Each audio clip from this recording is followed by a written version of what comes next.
에스라서 6장 1절부터 12절까지의 말씀입니다. 우리 다 찾으셨으면 1절부터 12절까지 교독하겠습니다. 하나님의 말씀입니다.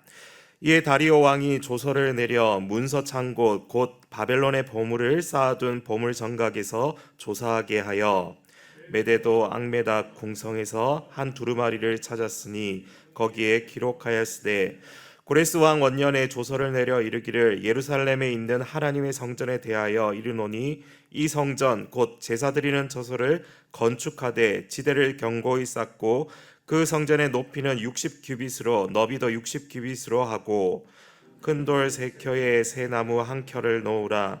그 왕실에서 내리라.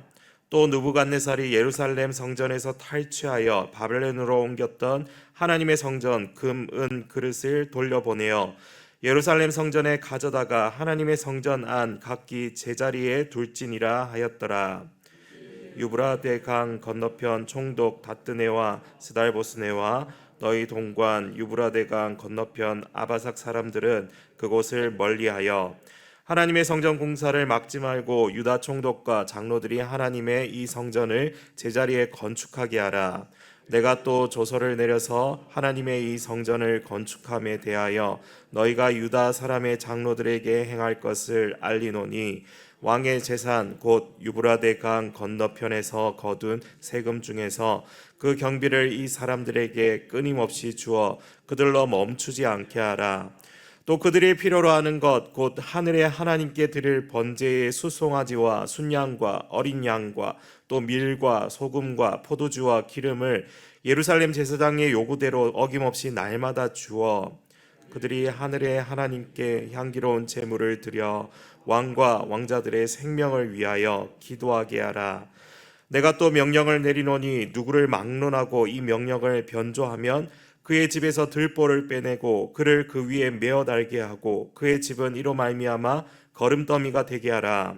만일 왕들이나 백성이 이 명령을 변조하고 손을 들어 예루살렘 하나님의 성전을 헐진대 그곳에 이름을 두신 하나님이 그들을 멸하시기를 원하노라. 나 다리오가 조서를 내려노니 신속히 행할지어다 하였더라. 아멘. 지난 16년 동안 대적들로 인하여서 성전 건축이 중단되었습니다. 그러나 하나님께서 다시 이 성전을 건축하도록 선지자들을 보내셨고 선포된 그 말씀 앞에 반응한 자들이 힘과 용기를 얻고 다시금 일어나 성전을 건축하기 시작합니다. 그러자 이 유브라데 강 건너편에 있던 총독과 관리들이 따져 묻습니다. 도대체 누구의 명령을 따라 성전을 다시 건축하느냐? 왜냐하면 그들이 16년 전에 성전 건축에 관해 왕에게 고발했고 왕의 중단 명령이 있었음을 기억하고 있기 때문입니다. 그래서 이 명령이 다시 있기 전까지 건축을 하지 말라고 했는데 도대체 이 누구의 명령으로 성전을 다시 재개하는지 물은 것입니다. 그러자 유다 백성들은 고레스 왕의 조서가 이미 있었다고 대답합니다. 그래서 총독과 대적들은 왕에게 상소를 올리며 왕의 처분을 구합니다. 고레스의 조서가 있을 리가 없고 그걸 빌미로 그들을 벌하려고 했던 것이죠. 이 상소를 받은 페르시아 왕은 이 다리오였습니다. 그는 먼저 이 상소대로 기록 보관 창고를 다 뒤져서 고레스 왕의 이 조서를 찾게 했습니다. 사실 이 고레스 왕의 칙령은 제국에 어떤 큰 영향력을 미친 사건은 아닐 것입니다. 가나안 땅에 예루살렘에 그러니까 제국 변방에 관련된 이 아주 작은 일에 불과할 것입니다. 그래서 이 왕의 조서를 찾는 일은 쉬운 것이 아닐 것입니다. 왕의 조서를 보관하는 창고가 어디 한두 개이겠습니까? 그 모든 것을 다 찾을 때까지 그 모든 것을 다 뒤져서 찾을 때까지 조사했던 것이죠. 그래서 겨우 이 한 기퉁이에 숨어있는 고레스 왕의 칙령을 하나를 발견했을 것입니다. 그것도 이 수도가 아니라 멀리 떨어진 메데도 앙메당국에서 극적으로 발견되었습니다. 보이지 않지만 그 하나님께서 역사하시는 이 선한 손길이 있었기에 가능한 일인 것입니다. 결국 이 발견된 조서의 내용을 보니까 어떻습니까? 거기에는 성전을 지어라, 이 성전 크기는 높이와 넓이가 60규빗이고 돌을 쌓아서 3칸을 쌓고 나무 1칸을 쌓고 그 다음에 또 돌을 쌓는 식으로 건축을 하라. 이 성전 건축 비용은 왕실에서 다 되어준다. 성전에 들어가는 제사 도구들은 과거 그 느부갓네살이 가져왔던 것들로 다 돌려주어라. 이런 내용이 지금 기록되어 있었던 것입니다. 그것을 본 다리오 왕이 어떤 명령을 내립니까? 이 고레스 왕의 조서 그대로 하라고 명령하죠. 성전 건축을 막지 말고 성전 건축에 드는 모든 비용을 너희들이 다 부담해주며 하나님 앞에 제사할 때 필요한 모든 제물들도 제사장이 요구하면 다 들어주라고 합니다. 그것뿐만 아니라 성전 건축을 누군가 방해하고 거역하면 그 집에 그 들보를 빼내고 그 들보 위에다 방해하는 사람을 목매달아 죽이고 그 집은 거름더미가 되게 하라고 명령합니다. 이 거름더미가 되게 하라는 것은 아예 사람이 살지 못하는 것으로 만들어 버리라는, 완전히 멸절시켜 버리라는 말입니다. 그리고 여기에다가 한마디를 덧붙이죠. 12절에 만일 왕들이나 백성이 이 명령을 변조하고 손을 들어 성전을 헐어버린다면 하나님께서 그들을 벌하시기를 원한다. 그리고 이 마지막 문장이 예술적입니다. 신속히 행할지어다. 정말 놀라운 일입니다. 이 원수들이 기대했던 것과는 정반대로 이 성전 건축을 전폭적으로 지지하는 방향으로 이 왕의 명령이 다시금 내려왔습니다. 그들은 이제 울며 겨자 먹기로 유다 백성들을 도와야 합니다. 사실 이 대목을 읽다 보면 이런 말씀이 떠오릅니다. 누르고 흔들어 차고 넘치도록 복을 주시는 하나님, 즉 하나님의 은혜입니다. 하나님의 은혜는 누르고 흔들어서 차고 넘치도록 풍성하게 역사하는 특징을 가지고 있습니다.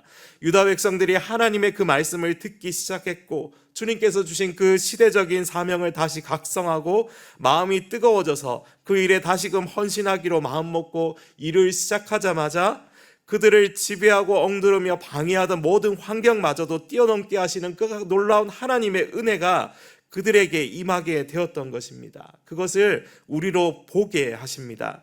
사실 사람들은 환경을 탓하면서 살아갑니다. 상황이 여의치 못하고 환경이 달라지면 어쩔 수 없다며 포기합니다. 그런 상황에서는 어쩔 수 없다, 어떻게 할 수 있는 것이 없다, 노답이다, 이렇게 일반적인 생각입니다. 믿음을 가진 우리는 어떻습니까? 하나님께서 말씀을 통해서 명령하시는데 하나님의 뜻보다 환경으로 판단을 내리며 주저하는 것이 혹시 오늘 나의 모습은 아니었습니까? 포로에서 귀환한 그들도 그랬습니다.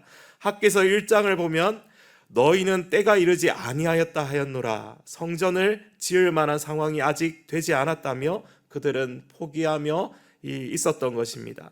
그들이 그렇게 말할 수 있는 근거는 사실 충분했습니다. 그들이 말씀과 주님의 뜻에 마음이 뜨거워져서 바벨론 땅에 있던 모든 것을 포기하고 예루살렘으로 돌아와서 기쁨으로 이 성전을 재건하는데 대적들의 집요한 그 방해가 그들을 가로막습니다. 그뿐 아니라 그 시대의 최고 지도자, 권력자인 왕이 그 일을 금지시켰습니다. 환경이 막히고 때가 이르지 않았다며 그들은 결국 건축을 중단하죠. 그러나 여러분, 하나님의 일은 우리가 처한 환경으로 좌우되는 것이 결코 아님을 말씀을 통해 확인하시기를 바랍니다. 환경이 막히면 하나님의 뜻도 막히고 환경이 열리면 하나님의 뜻도 열리는 것이 결코 아닙니다. 그것은 사람의 생각입니다. 성전 건축은 왕의 조서를 기다릴 것이 아니고 환경이 열리기를 기다릴 것이 아니라 하나님께서 이 일을 원하시고 하나님께서 이 일을 명령하시는가가 유일한 판단 기준이 되어야 했던 것입니다. 사실 그들은 성전 건축을 실패했습니다. 한때 마음이 뜨거워지고 하나님 앞에 순종하며 헌신했던 그들 가운데 이 지독한 패배주의가 싹 텄고 목표를 잃고 목적을 포기하고 대신에 자기 자신을 위해서, 자기 가족을 위해서 살아가기 시작했습니다. 그러나 하나님께서는 그렇게 좌절하고 낭망해 있던 그들에게 다시금 은혜를 베풀어 주셨습니다. 다시 선지자들을 보내시고 말씀을 선포하게 하시고 주의 뜻을 알리셔서 백성들의 마음이 새로워지게 하셨습니다. 드디어 그들이 상황과 환경이 아니라 살아계신 그 하나님을 바라보기 시작합니다.